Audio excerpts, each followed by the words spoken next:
اور یہ قربانی اس حقیقت کو سکھانے کے لیے مشروع کی گئی تاکہ انسان جب قربانی کرے تو بات یہ ہے کہ ہر چیز ہمارے ہاں ایک غفلت کے عالم میں، ایک بے توجہی کے عالم میں گزر جاتی ہے، لیکن ذرا سا قربانی کرتے ہوئے اس حقیقت کو تازہ کیا جائے کہ یہ قربانی جو دی جا رہی ہے یہ در حقیقت یہ سبق پڑھا رہی ہے کہ ہماری پوری زندگی اللہ جل جلالہ کے حکم کے تابع ہونی چاہیے اور پوری زندگی اتباع کا نمونہ ہونا چاہیے. ہماری سمجھ میں آئے تو اور نہ سمجھ میں آئے تو، ہماری عقل مانے تو اور نہ مانے تو، ہر حالت میں اللہ تبارک و تعالیٰ کے حکم کے آگے سر جھکانا. یہ ہے سارا فلسفہ اس قربانی کا. اللہ تعالیٰ اپنی رحمت سے اس حقیقت کو سمجھنے کی بھی توفیق عطا فرمائے اور اس کے برکات بھی عطا فرمائے. یہ جو حدیث میں آتا ہے کہ صاحب جب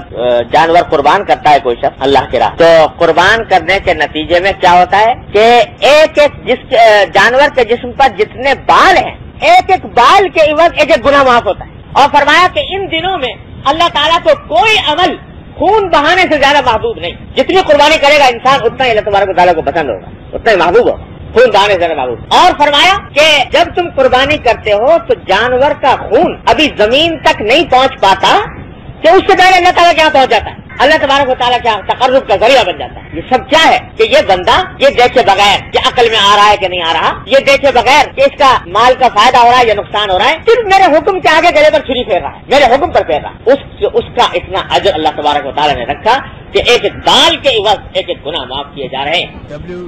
اتنی بڑی فضیلت اس کی رکھی گئی ہے در حقیقت اس حقیقت کو. پھر سارا گوشت کھا لو، یعنی پھر حکم یہ ہے کہ سارا گوشت اگر کوئی شخص خود کھا لے قربانی کر کے کوئی گناہ نہیں اس کے اوپر. بے شک مستحب ہے کہ 3 حصے کرے جو مشہور ہے کہ 3 حصے، ایک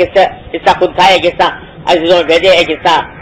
خیرات کرے، لیکن کچھ بھی نہ کرے، ایک بوٹی خیرات نہ کرے، سب کھا جائے، تب بھی قربانی کے ثواب میں کوئی کمی نہیں آتی. قربانی اس وقت ہو گئی جب گلے میں چھری پھیر کہ یہ میرے بندے نے میرے حکم کے مطابق یہ کام کر لیا تو بس فضیلت اس کو حاصل.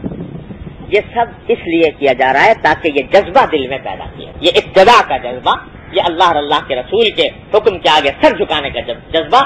اور وہ جذبہ ما کان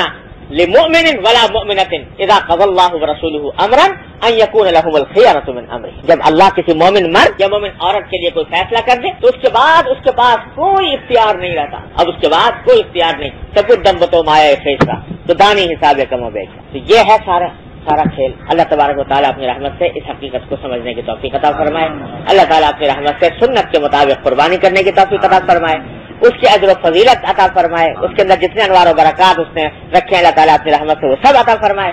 اور پھر اس کو اپنی زندگی میں